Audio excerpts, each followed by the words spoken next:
Communiqué du Conseil des ministres du 19 novembre 2021.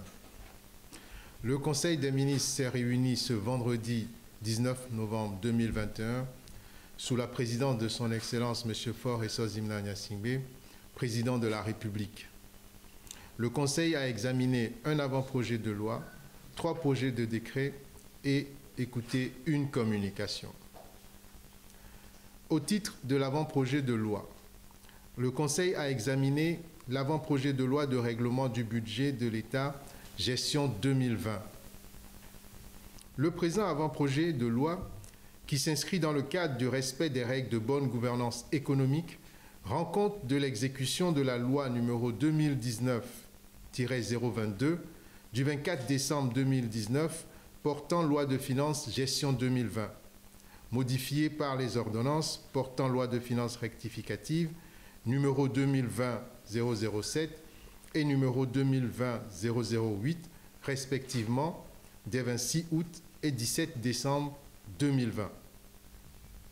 Cette loi, orientée vers l'atteinte des objectifs de développement de notre pays, a été exécutée dans un contexte économique marqué par un ralentissement de l'activité économique dû à la survenance de la pandémie à coronavirus. Pour l'exécution de ce budget, le gouvernement a reçu la déclaration générale de conformité de la Cour des comptes qui valide ainsi l'ensemble des actes comptables de cette gestion. Au titre des projets de décret, le Conseil a examiné et adopté un projet de décret portant création et attribution d'un secrétariat technique de la Commission de gestion du Fonds d'appui aux collectivités territoriales. La mise en place de ce secrétariat technique de la Commission de gestion du Fonds d'appui aux collectivités territoriales vise à améliorer les performances des collectivités territoriales dans la mise en œuvre des projets financés par le FACT.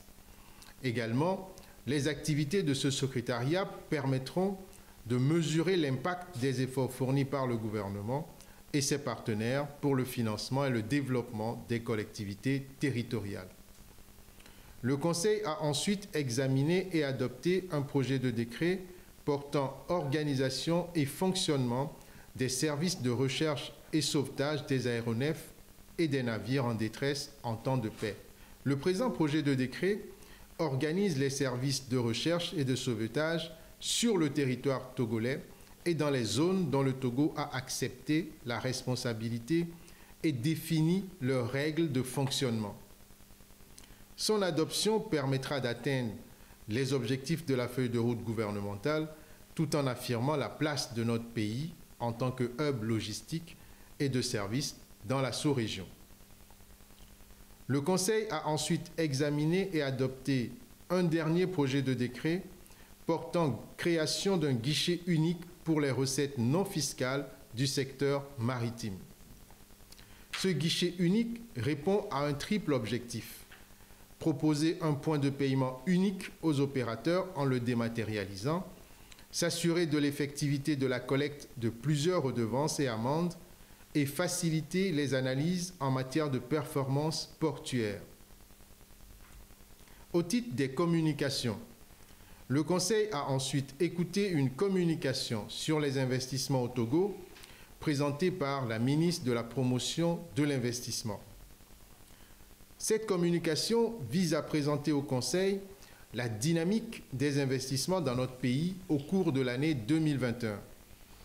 Ainsi, sur la période allant du 1er janvier au 30 septembre 2021, le montant total des investissements prévus est projeté à 138 milliards de francs CFA, essentiellement dans les secteurs de l'agro-industrie, de la transformation du bois et de la construction.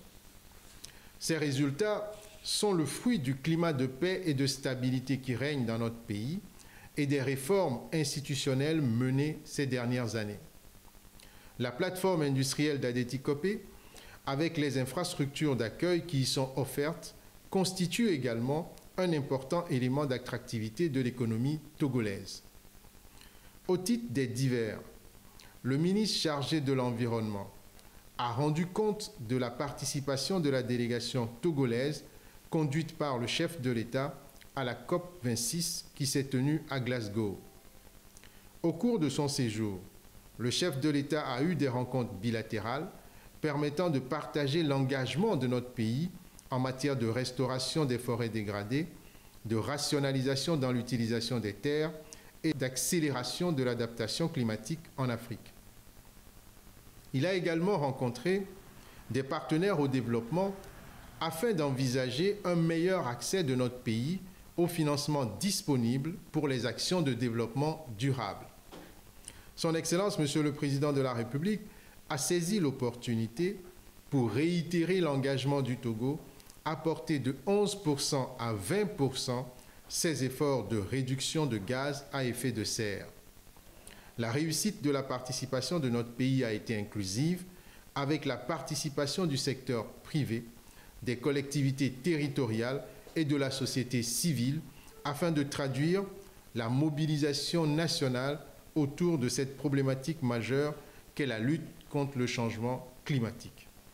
Fait à Lomé, le 19 novembre 2021, le Conseil des ministres.